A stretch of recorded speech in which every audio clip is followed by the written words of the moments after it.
미국 현지 경제 동향과 소식들 전해드리는 맨해튼 나우 시간입니다. 미국 오하이오 주립대 자산관리학과의 겸임 교수이자 JC 회계법인 대표로 계신 지호준 박사님 연결돼 있습니다. 박사님 안녕하세요. 안녕하십니까? 네, 박사님. 지난주에 발표된 미국 고용보고서를 보면요. 사람 한 명당 2개의 일자리가 있을 정도로 고용이 굉장히 탄탄하다라고 하는데요. 그런데 많은 주요 기업들이 지금 구조조정에 나서고 있습니다. 이러다가는 대감원 시대에 들어서는 것 아닌가 하는 걱정이 드는데요. 앞으로 미국 고용시장 어떻게 될까요? 네, 지난달에 지난주죠. 발표되었던 6월 고용지표가 그 예상보다 좋게 나왔습니다.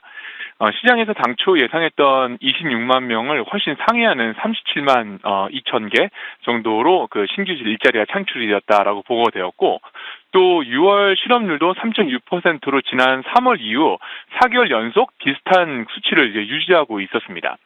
그동안 연준에서 심각한 수준의 인플레이션을 막기 위해 꽤 공격적으로 기준금리를 인상하고 있었는데요.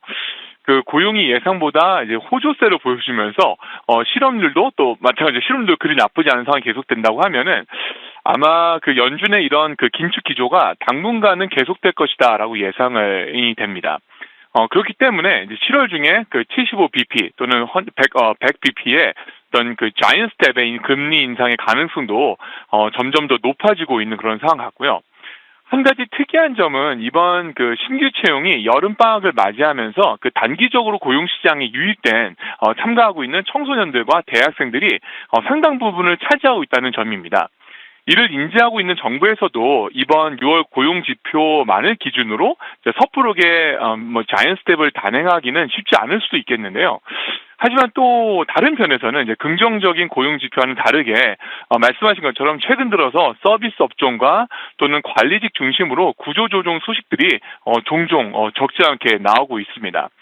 아무래도 이 인플레이션과 더불어 임금 상승도 지난 2년, 3년 동안 계속 지속되고 있다 보니 기업의 수익성이 상대적으로 높지 않은 기업들과 또 부서들에서 정리해고가 점점 늘어나는 그런 추세 같아 보입니다. 적지 않은 기업들이 이 팬데믹 기간 동안에 시스템 인티그레이션이라든가 또는 오토메이션 등을 개발하고 또 해왔던 점을 저희가 감안한다고 했을 때 죄송합니다. 앞으로도 이제 9.11의 시대 속에서 오히려 어떤 강력한 구조조정의 바람이 이제 곳곳에서 또 다양하게 불 수 있지 않을까라는 또 그런 예측도 조심스럽게 갖게 됩니다. 네, 방금 말씀해 주신 것처럼 이번에 고용시장 호조로 인해서 7월에 100 베이시스 포인트 인상까지, 금리 인상 이야기까지 나오고 있습니다. 이렇게 연준의 긴축이 더욱 강화될 가능성에 대해서는 어떻게 보시나요?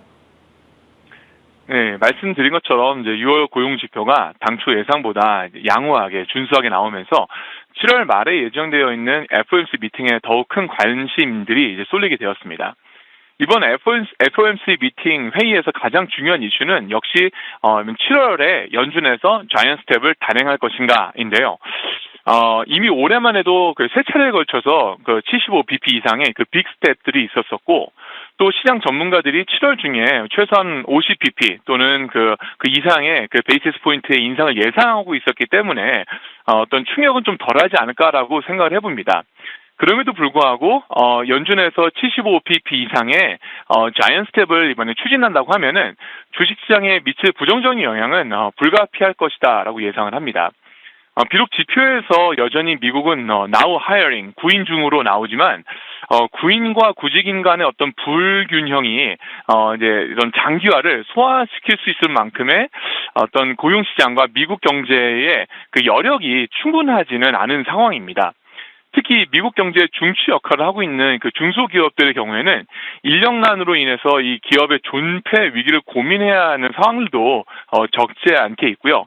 또 매각사, 계열사 매각 또는 통폐합 등으로 정리해고를 해야 되는 상황도 저희가 이제 적지 않게 계속 볼 수가 있을 것 같습니다. 이러한 채용 시장의 불확실성이 이제 9월 고용 지표가 발표된 시점에 조금 더 이제 클리어하게 될 것이다라고 예상을 하는데요. 7월, 8월의 고용 지표를 저희가 지속적으로 모니터링하면서 연준의 정책 기조를 이제 분석에 대한 어떤 필요성들이 더 커지지 않을까라고 생각을 해보게 됩니다. 네, 다음 주제로 넘어가 보겠습니다. 오는 13일에 미국의 CPI 지수가 발표가 됩니다. 물가 상승률이 9%에 육박할 것이다라는 전망이 나오고 있는데요. 인플레이션 지금 꺾일 기미가 보이지 않고 있는데 지금 시장은 인플레이션을 어떻게 바라보고 있는지 그리고 고물가에 대해서 지금 현지 상황은 어떤지 궁금합니다. 네, 한 달 전에 발표되었던 그 5월의 소비자 물가 지수 CPI 지수가 8.6%까지 이렇게 급등하면서 81년도 12월 이후에 거의 40년 만에 최고치를 기록했었습니다. 여기에 러시아의 우크라이나 침공까지 이제 더해지면서 에너지 가격이 상승을 했고 또 유가도 비정상적으로 상승을 하다 보니까 앞으로 이제 인플레이션에 대한 더 심각해질 것이라는 예측들을 저희가 많이 접할 수가 있었습니다.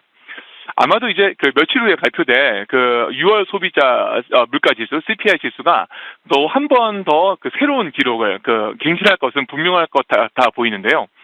특히 이번 6월 중순까지 계속되었던 기록적인 유가 상승으로 인해서 유통 물가 또한 엄청나게 상승했던 걸 생각한다고 하면은 9%의 물가 상승률도 뭐 그리 놀랄 일은 아닐 것 같아 보입니다.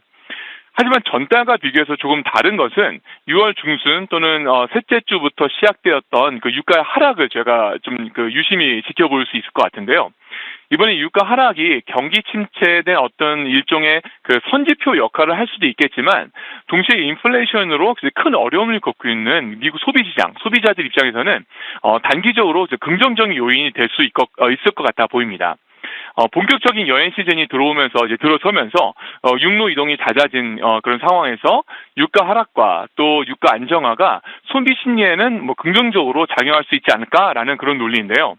하지만 그렇지만 이제 이런 현재 유가 하락의 주요 인자가 경기 침체에 대한 어떤 우려인지 아니면은 몇 개월째 계속되고 있는 유가의 어떤 공급 부족, 수급 부족으로 인함인지는 앞으로 저희가 추가 인플레이션에 대한 이런 문제를 고민함에 있어서 잘 분간해보고 또 비교 분석해봐야 될 필요가 있을 거다라고 생각을 합니다. 네, 마지막으로 잠잠했던 전 세계 코로나 확진자 수가 급증하고 있습니다. 우리나라도 마찬가지지만 지금 미국에서 코로나 확진자 수 굉장히 많이 늘어나고 있는데요. 지금 여름 휴가철이기도 하고 또 이 코로나19에 대한 경계심도 바닥이 난 상황입니다. 미국 현지 상황은 지금 어떤가요? 네, 요즘처럼 주위에 코로나 환자가 많았던 적이 또 언제 있었나 싶을 정도로 최근 들어서 코로나 확진자들이 정말 많아지고 있습니다. 이번 변종 바이러스들은 잘 알려진 것처럼 전파력이 강하고 또 여전히 고위험군에 있는 그런 분들에게 감염이 더 빠르고 더 심한 증세가 나타난다라고 저희가 알고 있는데요. 하지만 이 코로나 변이 바이러스가 기승을 부리고 있는 것과는 다르게 코로나에 대한 경계심은 이전에 비해서 크게 줄어들었습니다. 우선 미국 사회 전반에 걸쳐서 면역력이 상승했고 또 코로나로 인한 사망률이 팬데믹 이후 최저 수준을 기록하고 있는 점이 있고요. 또 코로나에 대한 미국인들의 인식이 많이 바뀌었기 때문이다라고 볼 수가 있겠습니다. 미국 현지의 대체적인 어떤 분위기는 이번 코로나 확산으로 인해서 변이 확산으로 인해서 병동 부족이라던가 또는 치사율 증가와 같은 이전에 많은 심각했던 문제들로 번질 가능성은 높지 않다라고 많은 사람들이 이제 판단하고 있는 그런 분위기 같습니다. 그럼에도 불구하고 이제는 2년 동안 휴가철 이후 7, 8월에 코로나 확진자가 급등했었던 트렌드를 저희가 알 수 있는데 그런 것들을 감안한 데 있을 때 저희가 여전히 조심해야 되지 않을까라고 곳곳에서 생각하고 걱정하는 소리들이 많아지고 있는 그런 상황입니다.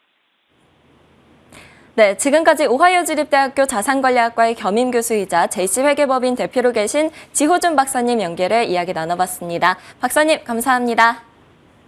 감사합니다.